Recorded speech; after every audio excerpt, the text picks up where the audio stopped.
broke box office records in Girls Trip. And then she made more history as the first Black female stand-up comic to host SNL.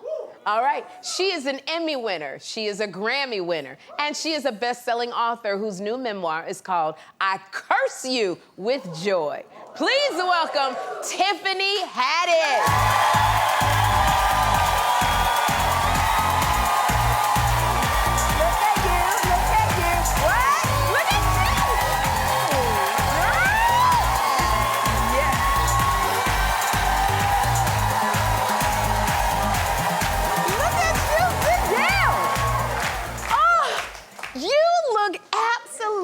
Amazing. Thank you. Oh my gosh. And you're so beautiful. You look sexy. You look healthy. What's the secret sauce to all of this? The secret sauce to all of this? Yeah. Loving on yourself. I love on myself. Yes. Yes, I love on myself. Make sure I tell myself on a daily basis, Tiffany Haddish, I love and approve of you. Yes. I love and approve. There you go. Yeah. Yeah, and then I exercise, and I eat like twice a day, drink lots and lots of water, no alcohol. All right now. Yeah, but I'm back to the weed. I was off weed for a long time, but I'm back. This endometriosis had me messed up. I couldn't do it no more. I'm like, I can sit in the pain, but I can't sit in it too much longer. I know the weed helps the endometriosis. Yes, yeah. I'll drink the tea, make the little marijuana tea, and yeah, I got my own weed. You got your own, wait, you got your own, like, yeah, you got your own. Clouds, THC, the Tiffany Haddish collection. You got, oh! It took me 3 years to curate it. It took Yes. 3 years to curate it, and I hired, like, we have all female felons that were in prison for, no, that's not funny. This ain't no joke. It's all former female felons that were in prison for marijuana charges. Really? Yes. So now they're helping And so people. now they're helping, yeah, they're helping me help others and helping me. Yes. And they're growers and they do the packaging and all that. And because I you hired them. use it for your endometriosis. Correct. Do you think it would help hot flashes? I think, well, I don't know yet, but I would say yes. Is there pain attached to it? There is pain attached to it and heat, and if you could leave a little gift bag for me, I would sure appreciate it. No problem. No problem. No problem. Tiffany, I love it because you look so amazing. But one of the things that is like helping you, know who you are and be at that level is you are celibate right now. I talk about that all the time. You celibate, which is so good. But it's not necessarily, okay, it's on purpose, but not on purpose, but on purpose. You know what I'm saying? Like, I can't just let anybody in here. I feel like when you lay down with somebody, you're sharing a piece of your soul with them. Absolutely. And everybody does not deserve. They don't. Deserve a piece of your soul. I'm sorry, they have to qualify. So I need to know your credit score. Do you have an EIN number? Do you have employees? How long have your employees been working with you? Do they like working with you? Are you a good leader? Because once you get inside of me, you're gonna be leading me, and I need to know you leading me in the right direction. All of those are great. Was that too much? I'm sorry, y'all. No. These are facts. These are facts. These are great requirements that you need, definitely. So, and I love it. So until you find all of that comes together and checks all those boxes, you are celibate, but what do you do with the pent-up energy? I exercise at like 5 in the morning when I would normally be humping. I got gadgets. I got gadgets and gizmos galore. Gadgets and gizmos. You know, on my birthday, Candy Burris bought me, she gave me a huge gift bag of gadgets and gizmos. So you need to talk to Candy Burris. Okay, but don't use them too much because you don't want to wear it out with it and you don't feel nothing. No, you don't wear it out. You just every once in a while. It's like break glass in case of emergency. Yeah. That's in case what you it don't is. burn enough energy, exercising, dancing, working, all that other stuff you got to do. I cook. I would like sit out with my bees in the backyard, talk to the bees. I pull weeds. I do all kind of stuff like physical activities, go to the beach, all this. And if I'm still feeling like, ooh, yeah, and then I just, get my weighted blanket. I think you're good to go. I think I'm gonna be all right. I'm all right. I'm all right. So I love it. You celibate, but you have so much going on because you're too busy for a relationship because you have so much, what you just said. Men need attention, and I don't feel like it. And you don't have to feel like it. Yeah, This is a season if of you want, you. like, but I do go out on dates. I let them, like, I love a free meal. Yes. Okay, so I will go to dinner and stuff. You know, I'll dress up real pretty, and I'll go to dinner probably maybe twice a week. Okay. And then that's it. And maybe a little. That's it. And that's it, because this is the season of Tiffany. Yeah, It's the season and you gotta of you. qualify to be in. That's it. To be over here. But I love it because, and you have a lot of friends who love you. Like, you're on a book tour, you're on your book tour, you're busy, but you also are about to record an album for Rihanna. What is this? Tell me. So I was at the Hollywood Cares fundraiser. Jason Lee started this organization, and it's helping youth.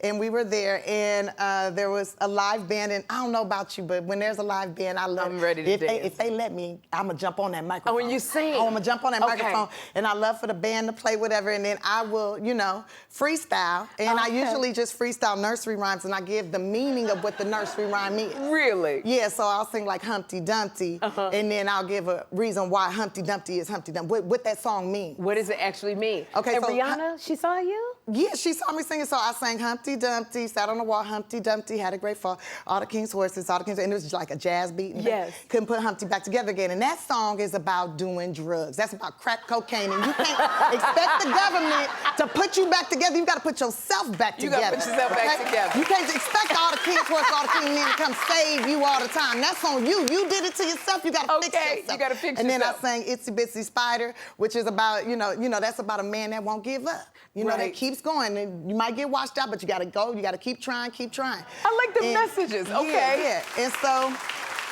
she was saying, like, oh, you know, I need a lullaby album for my children by Tiffany Haddish. And I was like, is she serious? And Jason was like, she's serious. She said it on camera. I was like, bull crap. And then he sent me the video. I said, oh my goodness, she said it. So I'm in the studio. And you making a nursery rhyme Yeah, album. I'm doing that for her. But I have my own music coming out too.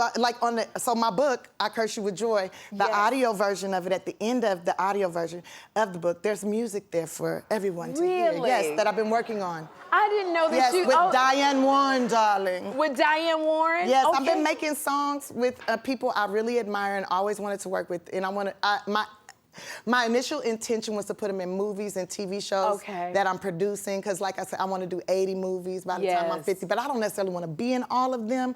I want to create them. I want to be a part of the be behind the scenes, the power behind the scenes. Yeah. You know what? I so love you, Tiffany, and I just want to give you your flowers. I have to give you your flowers because I auditioned for Girls Trip. Yes, I auditioned for Girls Trip. Will Packer, Malcolm Lee, put me on hold for Girls Trip. And that's a movie that when you read it, you knew that it would reinvigorate somebody's career. If it was somebody that you didn't know, it would make them a superstar. So it was a role that everybody went out for. And I have to say, I didn't get it. Of course I didn't get it. But I remember I went and watched it, and I saw you play Dina, which is a character I auditioned for, and nobody could have done it but you. That was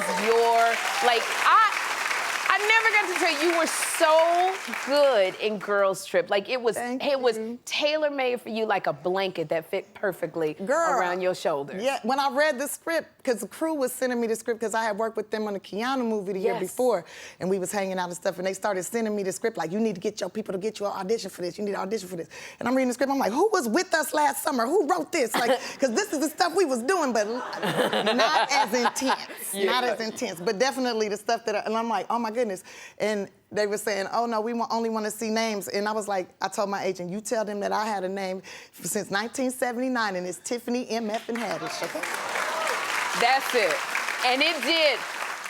It catapulted you to, because we knew you as a stand-up comic, but it catapulted you to this superstardom, this fame. Were you ready for that fame when it came at you so quickly and so hard? I think it wasn't as bad as foster care. It came at me hard, but it wasn't as hard as like my adolescence. Yeah. It wasn't as hard as being a kid and not being able to make decisions for myself. It was different, but it wasn't that different. I was always popular, you know what I'm saying? I always was popping. Yes. Just in my hood or in my school or in my little community, wherever I was, at the airport, wherever I was popping. But this is like on a whole, like, worldwide scale.